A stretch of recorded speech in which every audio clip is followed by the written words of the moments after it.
If you're looking for one of the biggest drops possible with a lowering spring on your 11 to 14 GT or V6, well then look no further than the Eibach Sport lines that we have here today. Now these springs will drop your early S197 just over an inch up front and nearly 2 inches in the rear, while the progressive spring rate will maintain a relatively comfortable on-road experience. Now price point for the highly rated Eibachs will live in that mid $300 range, while the install is going to get a soft 3 out of 3 wrenches on the difficulty meter. Take about 4 hours, half a day or so to get everything in place from start to finish. But as always guys, hang with me for a bit and we'll walk you through this job later in the video.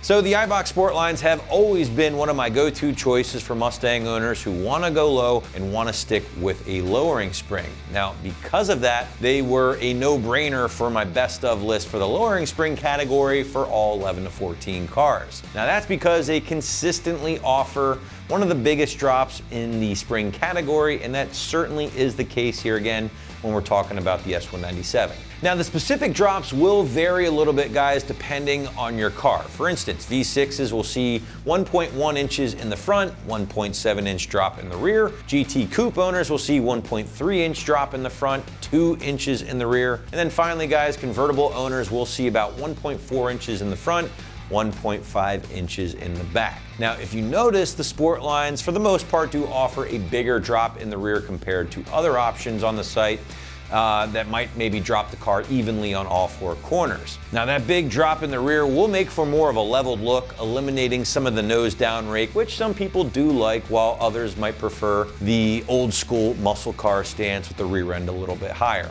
Now regardless of what stance you prefer, that big drop will certainly improve different things like your appearance, for instance, by eliminating that factory 4x4 stance along with that ugly wheel and tire gap, which, let's face it guys, can sometimes make or break the entire car. Now in addition to that, lowering your car will also improve different areas of your performance thanks to that lower center of gravity and firmer spring rate. Now for instance, the car might feel a little bit more confident in the turns thanks to less body roll, shouldn't really nosedive as hard when you're braking, and really shouldn't squat as much when you're accelerating hard out of the hole.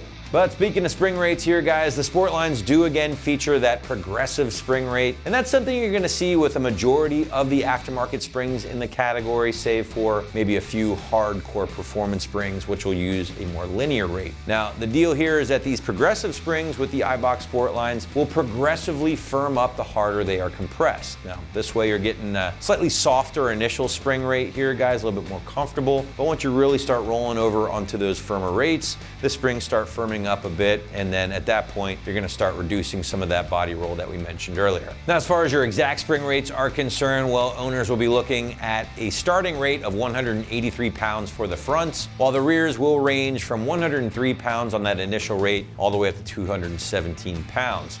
As you can see guys, Eibach does also kick in some brand new shorter bump stops which will be used to take place of your stockers. Now there are a couple of things to consider here, additional things. First and foremost, throwing this aggressive of a spring on the stock high mileage shock and strut can be a recipe for disaster in my opinion. The ride quality is certainly not going to be the best, and I can almost guarantee that over time you'll probably end up blowing out your factory dampers again if they are high mileage and just beat to begin with. Now with that being said, probably not a bad idea to consider a new strut, new shock, even just fresh OE stuff, or checking out ideally an aftermarket option such as a Koni for instance that might be better suited to handle the lower ride height along with the firmer spring rate of the Eibachs. Secondly guys, because these springs do offer such a big drop, you might want to consider a set of caster camber plates or camber bolts at least up front, along with the adjustable panhard bar in the rear. When you drop the rear of the car this low, again, that solid rear axle and that fixed length panhard bar does have the tendency to shift that axle to one side. So with that in mind, again, not a bad idea to consider an adjustable panhard bar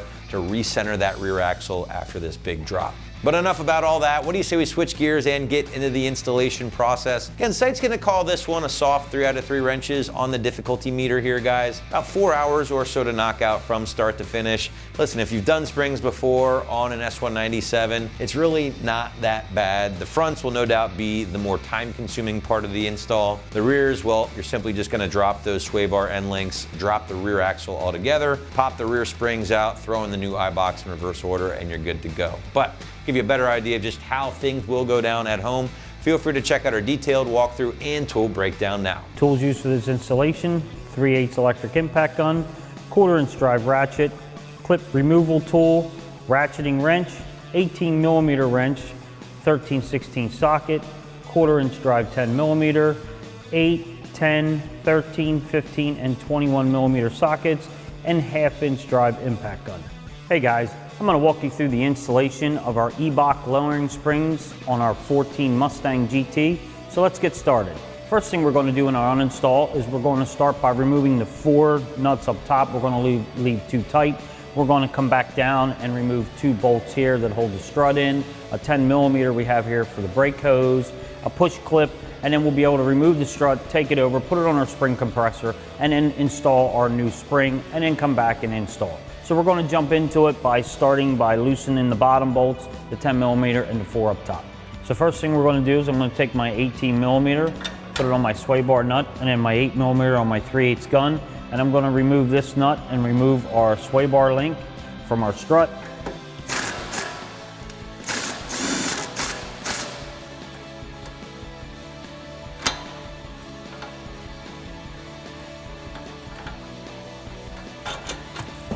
Now we have that out, we're going to remove our 10mm down here that holds our brake line in place. Next, we're going to remove our push clip right here. I'm going to take my clip removal tool, get behind here, pop this out like that. Then we're going to take our 10mm on our gun, remove this bolt here for our brake hose.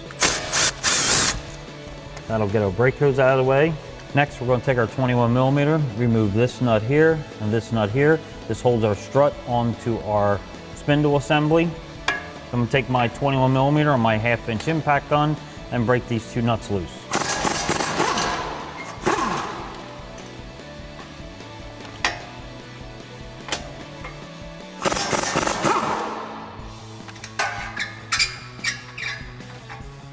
I'm going to pull one of them out, leave one in for now, and then we'll go up top and remove our 4 bolts holding the strut into the shock tower. So next step is we're going to remove our 4 13mm up the top. I'm going to take my 13mm on my 3/8 electric impact gun, remove these 4, and then we'll be able to get back down and pull the strut out and remove the last bolt.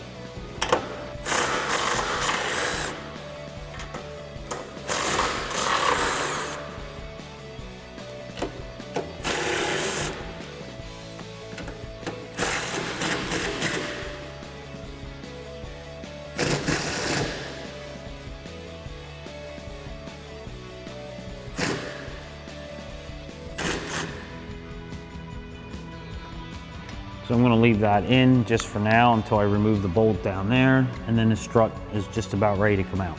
So next step, I came in here, I'm going to grab that bolt that I left in, pull that out, pull the spindle down from the strut.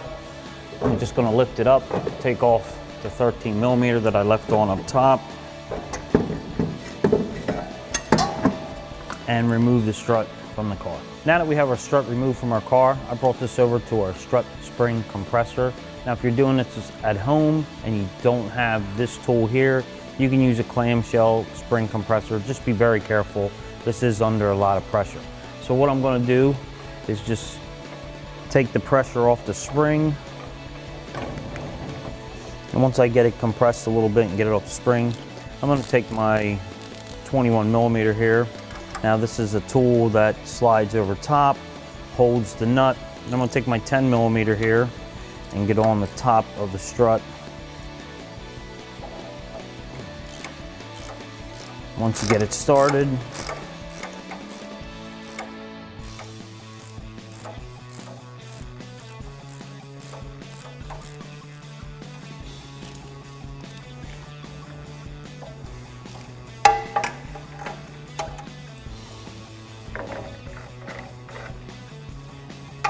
remove our nut and drop our strut out from underneath. Now I'm going to release the spring under pressure so we can take the cap and the strut bearing top off.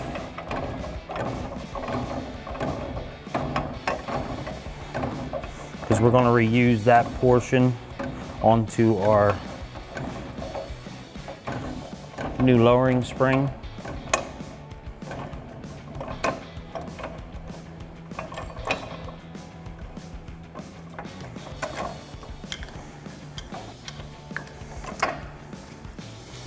And we'll just remove that like that. And this way we'll put this onto our new spring. So now I installed our bearing cap on top. There's a little notch here that your upper spring goes into. You'll see it rests right up against. I'm going to take the strut and install this back in. Now on this strut, it also has a groove where the coil is going to lay. You're going to see it's going to stop with the end there. So we'll just line that up, put this up through. Get our nuts started.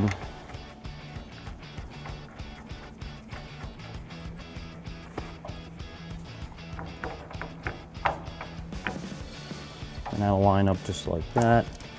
We'll take our ratchet, put it back on.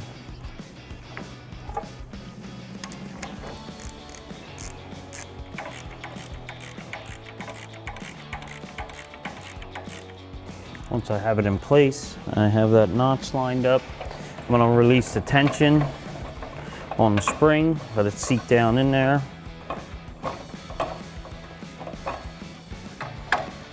And that's our install of our coil spring into our strut assembly. So now that we have our spring mounted onto our strut, I'm gonna take our strut and put it up into place here, start my 13mm up top, and then start our 2 bolts on the bottom.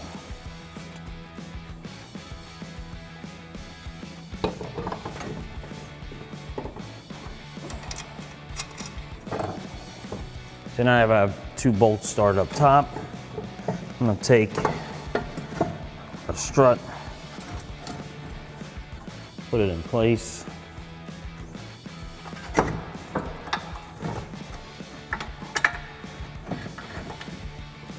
Get our bottom bolts in.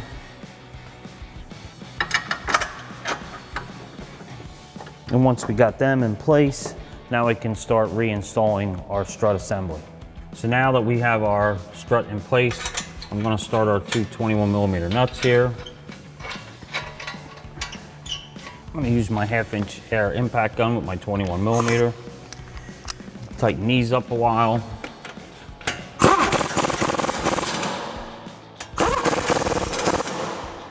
Now that we have those done, we'll install our brake hose and our sway bar link, and then we'll go back up to the top. So next, we're gonna take our 10mm, reinstall our brake hose here.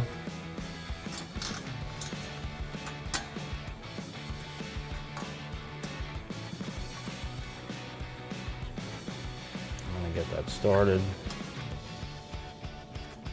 Take my 10mm on my 3/8 gun. Tighten that up and then reinstall our push clip here.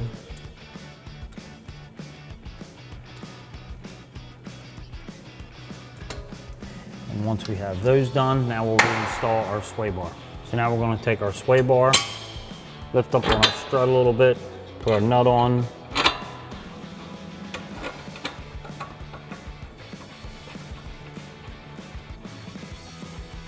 Get this started. I'm going to take my 18mm, hold it on here, and then my 8mm on my electric impact gun.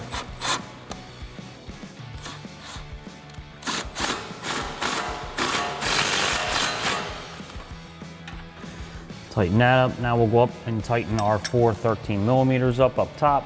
So now we're going to push down on our strut brace here. I'm going to start our 13mm. I started too earlier just to hold it in place, but I'm going to put these on now. We're going to take our 13mm gun, our socket on our 3/8 gun, and tighten these up.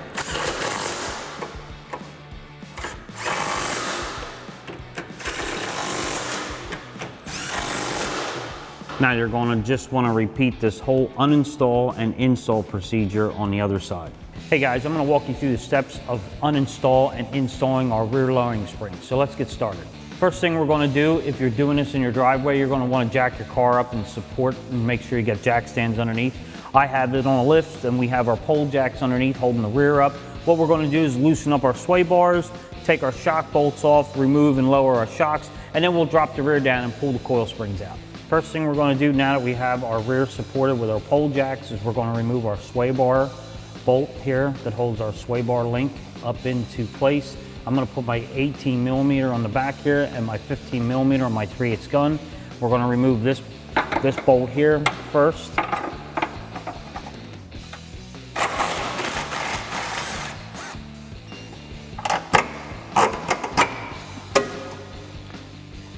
Next, we'll remove our shock bolt. So now that I removed our sway bar bolt and I went on the other side, and you're just going to want to repeat that same procedure on the other side and remove that bolt, you'll be able to drop your sway bar out of the way, which will give you access to your shock bolt here. So I'm going to take my 15 millimeter on my 3/8 gun and remove my shock bolt.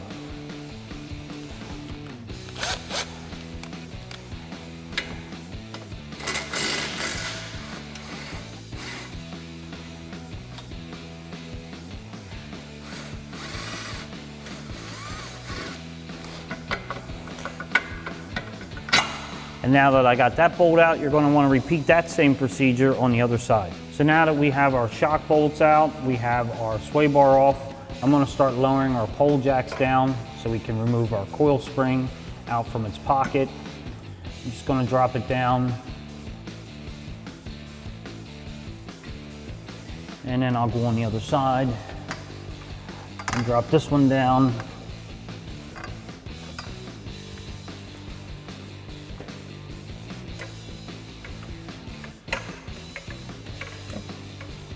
Once you get it loose enough,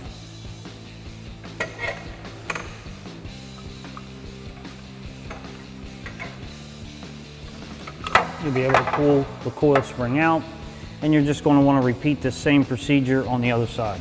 So now that we have our old coil spring removed, we're going to start by installing our new coil spring. We're going to take our new lowering spring. We're going to use the wound coils that are the tighter ones here. That's going to go up, and these will go to the bottom. So we'll start by installing this back into our car and getting our suspension back together. Now we'll install our coil spring. We're going to use the tighter section to go up. We'll take it, stick it up into place, just like that. Use our pole jack here, jack up on our rear.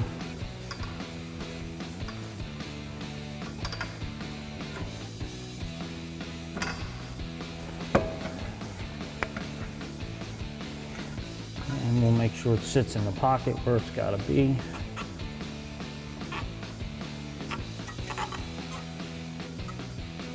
Once it's in place, we'll just jack up on it, get our shock to line up. Now we'll be able to reinstall our suspension. Now we're going to reinstall our lower shock bolt and our carriage nut. We'll get it started. I'm going to take my 15 millimeter on my 3/8 gun, tighten it up. Next, we'll reinstall our sway bar. Next, we'll reinstall our sway bar. Put our bolt through with our cage nut on the back.